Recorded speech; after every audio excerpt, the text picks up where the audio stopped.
السلام علیکم ورحمۃ اللہ وبرکاتہ۔ الحمدللہ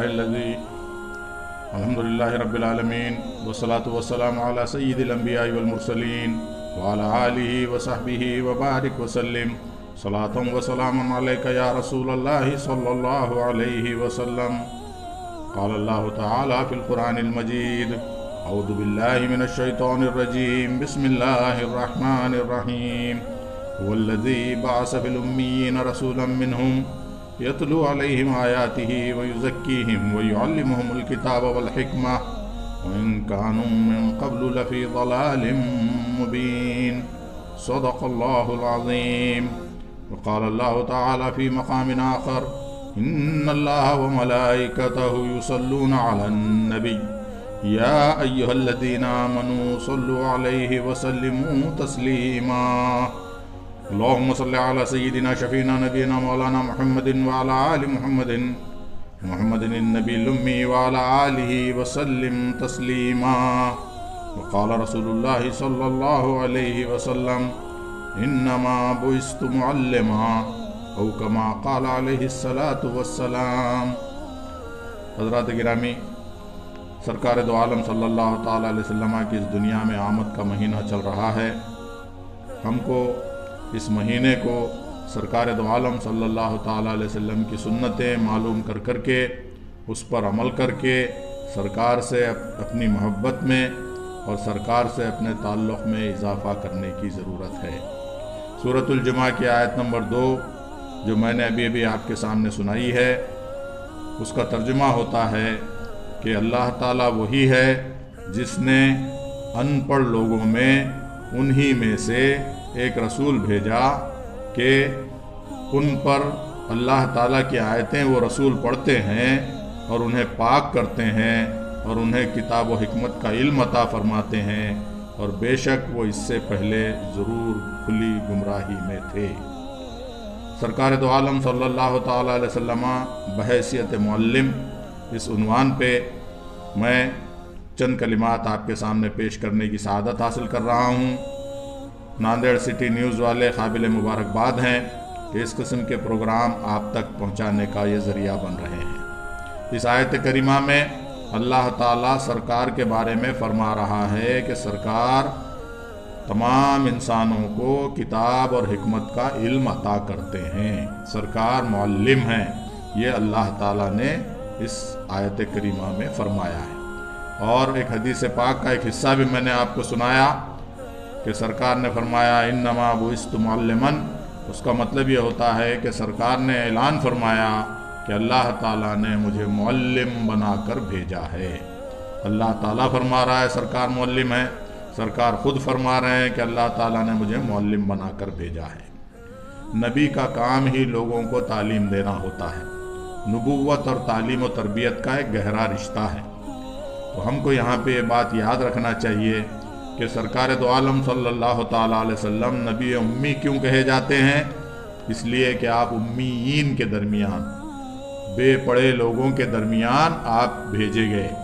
بے پڑھے لوگوں کو تعلیم دینا مشکل کام ہوتا ہے، اس وجہ سے سرکار کو امی کہا جاتا ہے۔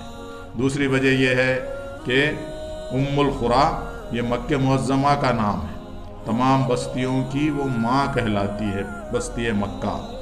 تو سرکار چونکہ مکے میں بھیجے گئے اس لیے ام القریٰ والے نبی امی کا مطلب ہے کہ امیوں کے درمیان بھیجے گئے نبی اور ام القریٰ والے نبی۔ سرکار کی شان میں کمی لانے والا ترجمہ نبی امی کا نہیں کرنا چاہیے۔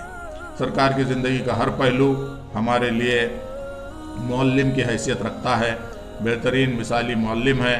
اس میں سے چند باتیں میں آپ کے سامنے پیش کرنے کی سعادت حاصل کر رہا ہوں۔ سرکار دو عالم صلی اللہ تعالیٰ علیہ وسلم نے اپنی مبارک زندگی میں عملی طور پر علم کی ترغیب اور لوگوں کو علم کی طرف رغبت دلائی ہے۔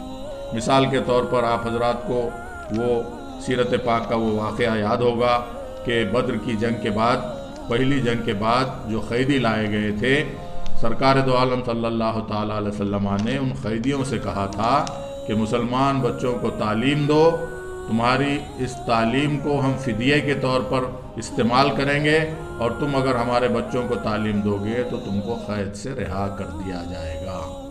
اسی طریقے سے آپ کو وہ حدیث پاک بھی معلوم ہوگی کہ سرکار دو عالم صلی اللہ تعالیٰ علیہ وسلم نے حضرت زید بن ثابت انصاری رضی اللہ عنہ سے کو حکم دیا تھا، ان سے فرمایا تھا کہ یہود کی زبان تم سیکھ لو۔ یہود کی زبان جو تھی وہ عبرانی زبان کا ایک مخصوص حصہ، عبرانی زبان سے نکلی ہوئی سریانی زبان تھی۔ تو سرکار دو عالم صلی اللہ تعالیٰ علیہ وسلم نے حضرت زید بن ثابت رضی اللہ عنہ کو سریانی زبان سیکھنے کا حکم دیا۔ حضرت زید بن ثابت رضی اللہ عنہ انصاری صحابی نے 2 ہفتے میں وہ زبان سیکھ لی، اور آگے چل کے وہ کاتب وحی بنے، اور اس کے ساتھ ساتھ حضرت ابو بکر صدیق رضی اللہ تعالیٰ عنہ کے دور میں جو کمیٹی بنائی گئی تھی قرآن شریف کو جمع کرنے کے لیے، اس کمیٹی کے بھی وہ صدر بنائے گئے۔ آپ حضرات کو وہ حدیث پاک بھی معلوم ہوگی جس میں سرکار دو عالم صلی اللہ تعالیٰ علیہ وسلم کے پاس ایک خاتون حاضر ہوئیں، اور انہوں نے عرض کیا کہ سرکار میں اپنے آپ کو آپ کی خدمت میں ہبا کرتی ہوں۔ اس کا مطلب یہ ہوتا ہے کہ آپ مجھ سے نکاح کر لیجئے، مجھے یہ منظور ہے۔ سرکار دو عالم صلی اللہ علیہ وسلم نے ان کی طرف توجہ نہیں فرمائی۔ حاضرین میں سے ایک صحابی نے عرض کیا کہ سرکار ان کا نکاح مجھ سے کر دیجئے۔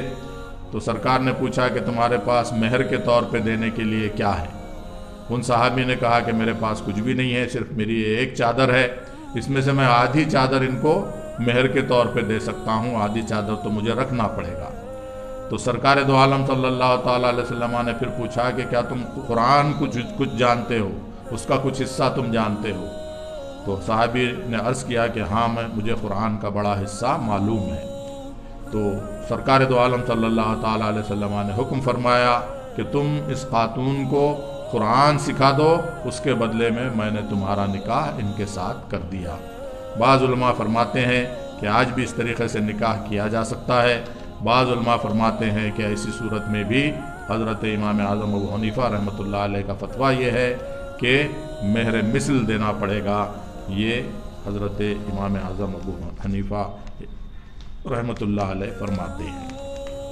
اصحاب صفہ کے بارے میں آپ حضرات جانتے ہیں کہ سرکار دو عالم صلی اللہ تعالیٰ علیہ وسلم کے پاس ایک مخصوص چبوترا تھا جس پہ ایسے صحابہ کرام تشریف رکھتے تھے جنہوں نے نکاح نہیں کیا ہوا تھا اور جن کے لیے کوئی کاروبار نہیں تھا۔